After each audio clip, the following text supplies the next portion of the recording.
Hey guys, this is 97 Lego Maniac. Be sure to check out my other social media accounts and my Patreon. Links are down below.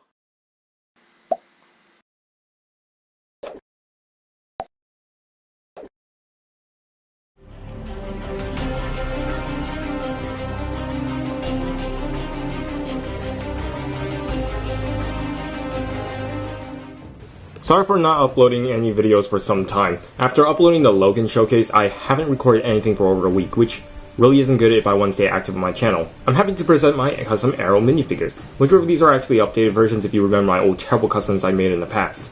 Arrow actually holds a very special place in my heart when the show was actually good. I was inspired to make these figures and they really furthered my interest in making more custom minifigures back in 2014. I figured it's time to revisit the good old memories and pay my respect to what used to be my #1 favorite TV show of all time until these pieces of shit came along. I just want to point out before we move to this showcase that every single minifigure you see here are all fully made by me. And they all use the same procedures such as sculpted bits and e-tape for belts, buckles, and etc. And you guys will figure out what those are. And it's pretty self-explanatory. I'll only point out the most important thing of each minifigure to save some time. Green Arrow is probably my 4th version I made. In the past I made the original suit and then made the updated Arrow suit that Cisco made, then to the 4th season version, and now the 5th season version, which is just sleeves. Starting from the top, this is a modified LEGO Group's hood with the middle section carved out and sanded so it doesn't look like it's jutting off from this torso. I then sculpted a mask onto his head, which is not removable. His head is completely painted by me. And yes, that includes the stubble, and it was painful. I wanted to make my Green Arrow figures stand out from the rest, so how do I do it? With e-tape. The Arrow figures are the start of my crazy e-tape fetish. I use it to cut different shapes and glue them onto Green Arrow's torso to give a 3D padding texture, and it completely worked. His quiver strap is also made with e-tape with some sculpted parts for the cylinder things. I don't know what that is, to be honest. The buckle is actually part of the antenna piece that I made by simply carving it out with an X-Acto knife. Just a side note, please be very careful when cutting LEGO parts with a knife, especially if you're just a kid. I used black arms as a base and sculpted the shoulder pads using my dried Procreate method. The forearms were made with e-tape and is sent over his arms to make it look like his sleeves are actually wrapping around his wrist. Onto the back, the quiver is actually from my previous Green Arrow custom, but with the neck brace cut off and glued onto the torso. I got the arrow from Brickforge and the bow is actually completely custom made. I don't want to be super specific on the bow, but pretty much I use these parts and I cut them into shapes I want and glue them together.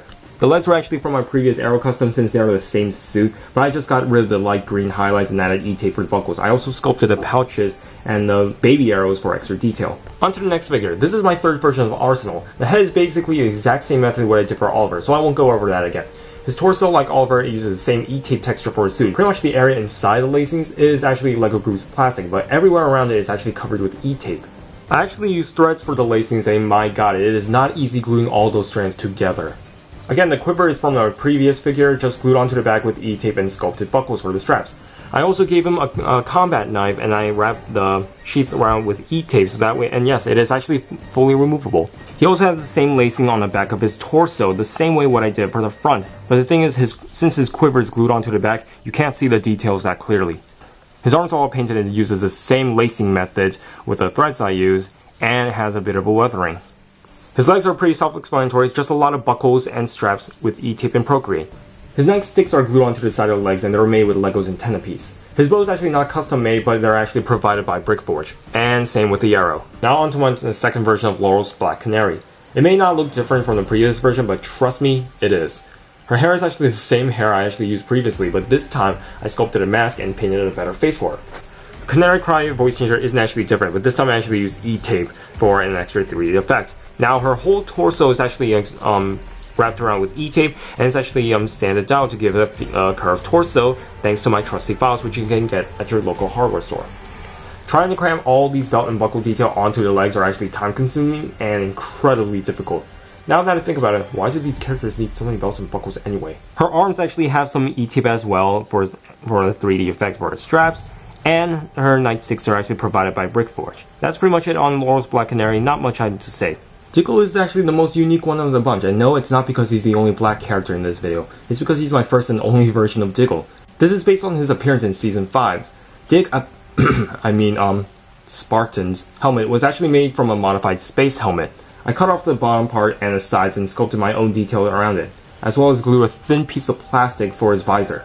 I glued in a 3D strap of fabric this time and the helmet is actually removable.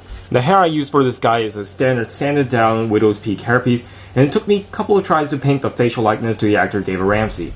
The torso once again has an E-tape padding, and the jacket is actually Kate Manus. This is their AR jackets with more E-tape padding and sealant to create the glossy dots that he has on the show.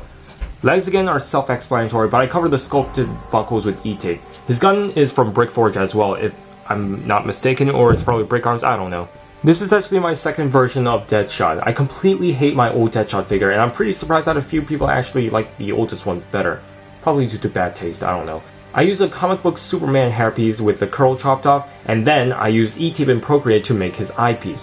You can actually remove the eyepiece from his hair, but that would be a bit messy, so I'm not going to try it in this video. His head's actually fully painted, and definitely better than the previous one, since the white on his eye isn't as ridiculous, and it looks just exactly how Lego would do it. The collar is actually made with E-tape, and I painted it brown, and the whole entire torso is sculpted, and yes, that even includes his bandolier. I thought I would add more detail by adding some light brown outlines, which will make this figure pop. His arms don't have much except for the light brown stripe, and I sculpted his wrist guns. His legs are nothing special but sculpted pouches and E-tape straps. Even the boots were actually wrapped with E-tape, like what it did for my Ben Affleck Batman figure and my Suicide Squad Deadshot minifigure. I'm assuming this sniper rifle is actually from Brick Arms, but I have no idea. I think I got this from someone in a trade. Merlin once again is a version 2. Lots have changed, and I am very proud of this figure, despite it being my least favorite in the showcase.